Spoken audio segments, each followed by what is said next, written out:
church work. Amen. And don't take this the wrong way, but one of my pet peeves is terrible presiding. Amen. Terrible presiding. Yes. Amen. Amen. When you have a worship leader, because a presider is the worship leader. Yes. Amen. Amen. For the service. And when you have a worship leader that goes off, amen, on a different tangent, amen, and oftentimes that worship leader, amen, starts talking stuff that has absolutely nothing to do with church, and nothing to do with the service, and nothing to do with what God is doing in the moment. Amen. Am I talking good already? Yes. Amen. Oftentimes the worship leader, amen, will take the opportunity, amen, to slip a sermon in because he's not had a preaching engagement.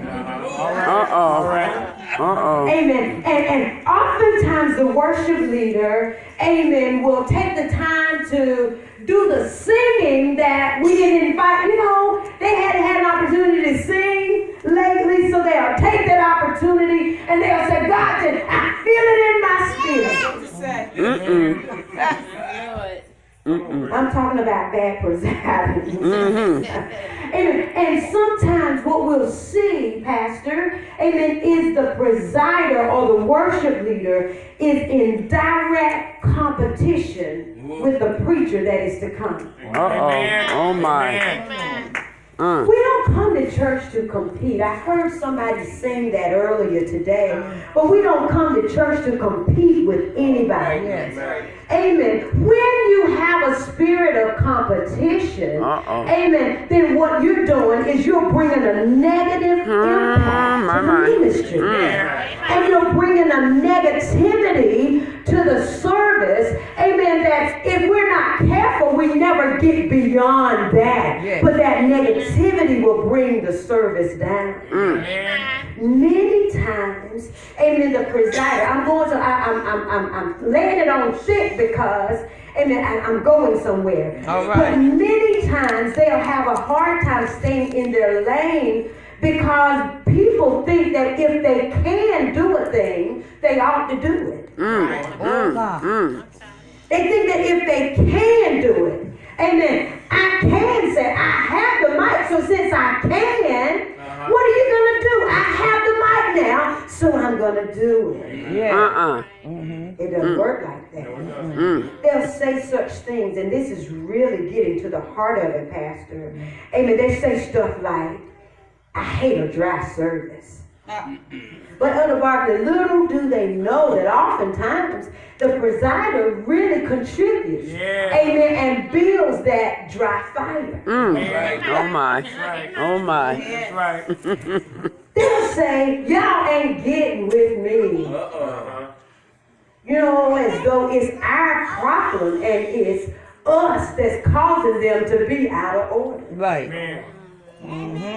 Or they'll say something like, and this is the one I hate the most, is, I'm so tired of church as usual. Don't y'all get tired of people saying that? I'm tired of church as usual. Or, I don't want another church service. And then they'll start to shout. And it's actually just another church service. Amen. Jesus died for the church. Yes. So what's wrong with church? Amen. What's wrong with church? What's wrong with church? And so that really is not leading, and I hope I'm not going to bore you. And it's not leading church service. It's not leading the worship service. The worship leader's assignment, whether it is the pastor, or whether you invite somebody to come and preside, or whether there is an assigned presider, amen, their job, amen, or their assignment is to set or to cultivate the atmosphere. Amen. Creating a place wherein we're able to receive from God. That's the worship leaders, amen, job. That's why they're there. That's why, amen, they have the mic. That's why they've been given that time so so that they can set or cultivate the atmosphere. Yes. Amen. And so the atmosphere speaks of the pervading influence, amen, or the spirit of a particular service. The spirit of a particular ministry, or the spirit or the general mood, amen, or the environment of a place. Now, like I said, we've been here several times. I believe this is my 4th time being here. Amen. And every time the environment has been awesome. Every time the environment, the mood has been awesome. Why? Because we come in with one intent, with one purpose. Amen. Not to see who's going to show up. Amen. Not to see who's going to do this or who's going to wear this, but the intent is that God would get the glory. The intent is that we would leave empowered. Amen. And it doesn't matter whether the preaching come or don't come. If God shows up, that's enough. When God shows up, he's going to do, amen, whether the singer comes, amen, if God comes, if the ushers don't show up, just so long as God shows up. That's all we need. Erica, that's all we need. We just need him. We don't need the pews filled. It would be good if they were, but we don't need the pews filled today, right now, this moment. We need him. And we need him to show up. Amen. And so, oftentimes we miss it on Sunday because the worship leader does not cultivate the atmosphere. Somebody say cultivate. Cultivate. Say it again, say cultivate. Cultivate. Now, cultivate is defined as to prepare something. Soil, really. Amen. To prepare soil. Amen. And then not only to prepare it, elder, amen, but to prepare it and then use it. Amen. And so sometimes what we do is we're preparing, amen, but we never get to the actual doing. And so, because we never get to the actual doing, God really doesn't get the glory that he deserves. Amen. But cultivating is preparing and using so that we who are seed that have been planted in the ground and that are growing up into a mighty harvest, amen, so that we will come to maturity. Right. Cultivate means to break up. Right? Like breaking up fallow ground, breaking up hard ground. Amen. And it's breaking up not just so that we can say it's broken, but it's breaking up in preparation, amen, for planting. And so we're here this morning and God is breaking us so that we can be planted. Amen. So that word can be planted. Amen. So that ministry can be planted. Amen. And not just be planted. Amen. But it can be anointed and it can be nurtured and it can be watered. Amen. That it will spring up and bring forth the harvest. So what I got to do, amen, I got to understand some things. I got to understand some things about how to cultivate my soil. And the first thing I got to understand is this, amen, that I cannot bring spiritual hindrances when I come to the church. When I come to the church, I've got to understand, amen, that even though we have seasons, amen, and there are times when I'm pressed here, it was a press for us to get here this morning. Amen, but I cannot let a drive hinder the Spirit of God. I cannot let whatever is going on in my life, whatever I've been through. What happens, Danielle, is sometimes, amen, we'll go through things at work. Amen, Elder Whitfield will go through things in our homes. Amen, Pastor Bryson will go through things. Amen, while we're at the Walmart somewhere. And we'll bring that thing to church. And we're going to tell everybody about the bad thing that happened.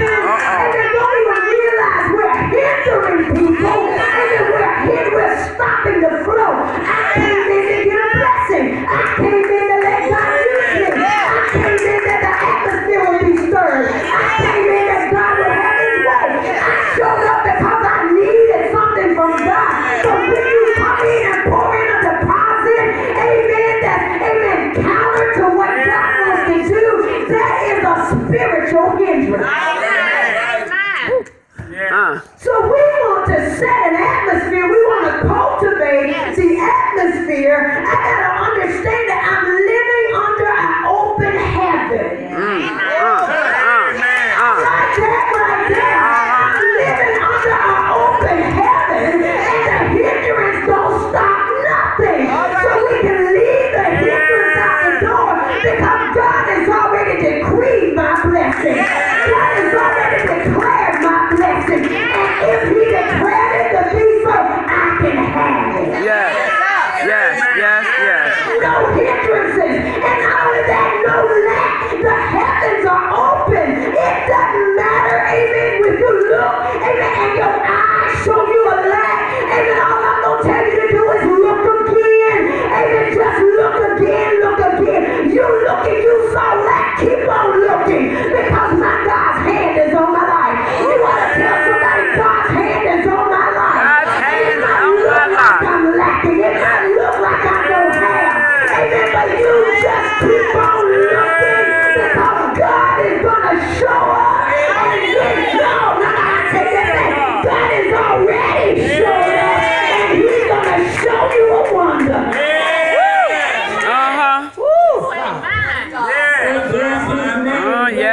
Yes.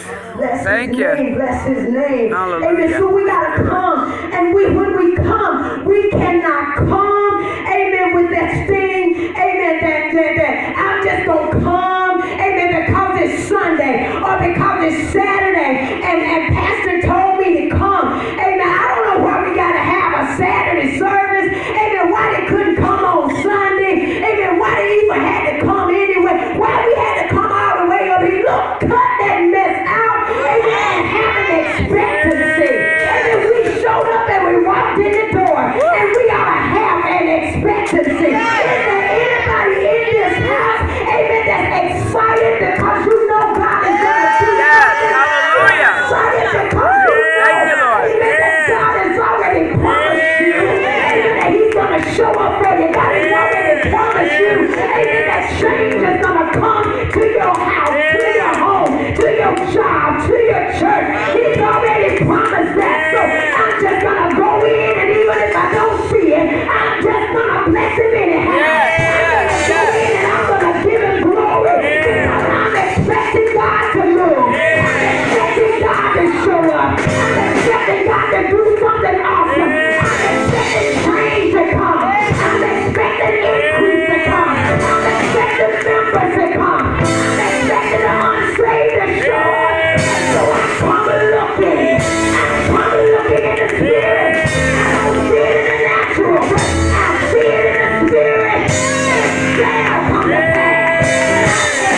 Oh, no.